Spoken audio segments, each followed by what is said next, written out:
তার যে 14 দফা দাবি, সেই 14 দফা দাবির মধ্যে অন্যতম দাবি সরকার ঘোষিত ন্যূনতম মজুরি 12,500 টাকা, যেটা সরকার 2023 সালের ডিসেম্বর থেকে বাস্তবায়ন হওয়ার কথা ছিল।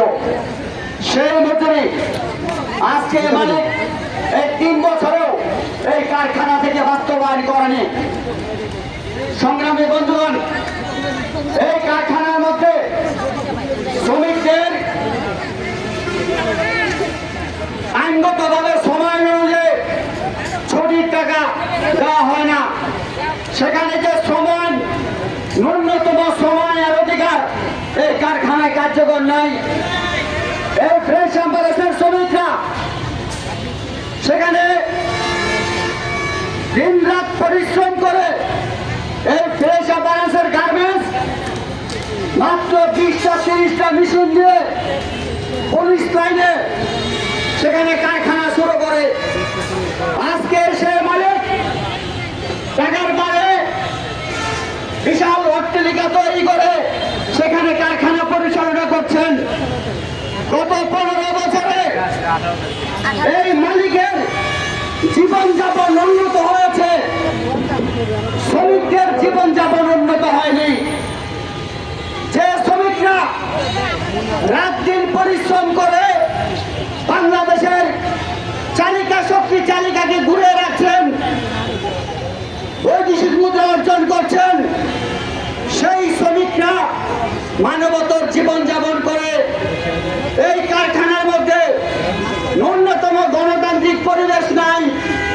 সেখানে শ্রমিকদের কথাটুকু বলার শোনার তার সময় থাকে না। শ্রমিকরা কথা বললে শ্রমিককে চাকরিচ্যুত করা হয়।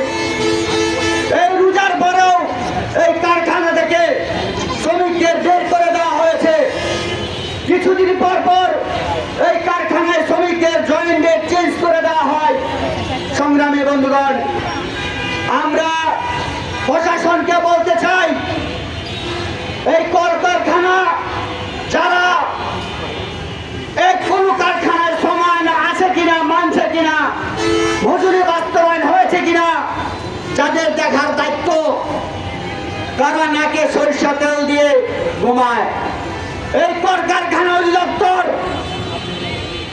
কিছু দুর্নীতিবাজ কর্মকর্তার কারণে আজকে নারায়ণগঞ্জের শ্রমিক অসন্তোষ তৈরি হয়।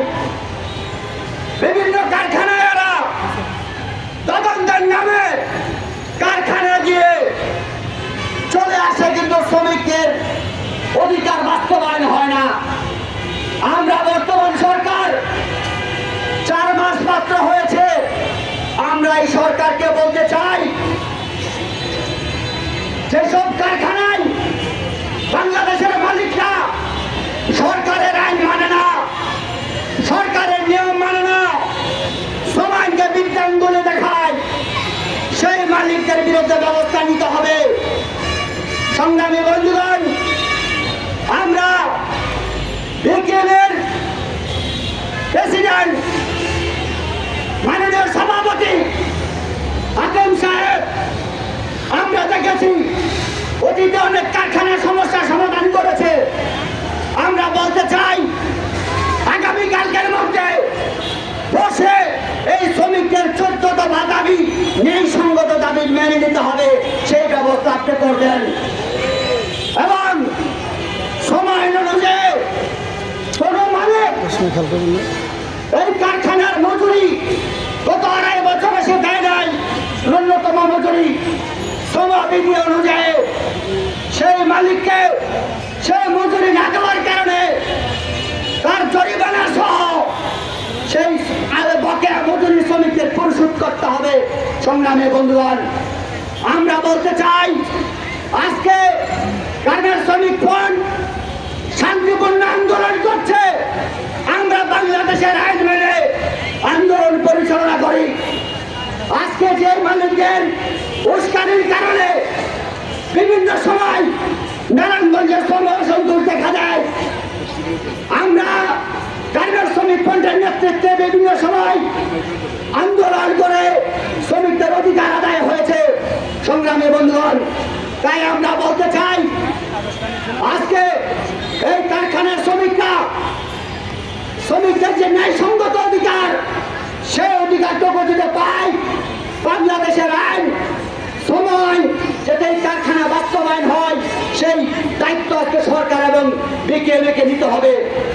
সম্মানীয় বন্ধুগণ, ইতিমধ্যেই বর্তমান সরকার শ্রম আইন সংশোধন করেছে। সেই শ্রম আইন সংশোধন অনুযায়ী 3 বছর পর পর শ্রমিকদের মজুরি নির্ধারণ হওয়ার কথা রয়েছে। সেই হিসাবে আগামী ডিসেম্বরের মধ্যে গার্মেন্টস শ্রমিকদের ন্যূনতম মজুরি নতুন করে নির্ধারণ করতে হবে। ইতিমধ্যেই আমাদের জাতীয় ফেডারেশন সমাজতান্ত্রিক শ্রমিক ফ্রন্ট আমরা দাবি করেছি, কারণ জাতীয় ন্যূনতম মজুরি 30,000 টাকা ঘোষণা করতে হবে এবং জাতীয় ন্যূনতম মজুরির নিচে বাংলাদেশের গার্মেন্টস সহ কোনো সেক্টরে যাতে মজুরি নির্ধারণ করা না হয় সেই ব্যবস্থা সরকার করবে। সংগ্রামী বন্ধুগণ, আমরা পরিশেষে বলতে চাই, আগামী 24 ঘন্টার মধ্যে এই সমস্যা সমাধান করে শ্রমিকদের কাজে ফিরার, কাজ করার ব্যক্তি যাতে কাজ করতে পারে সেই পরিবেশ তৈরি করবেন, সেই আহ্বান জানিয়ে আমি আমার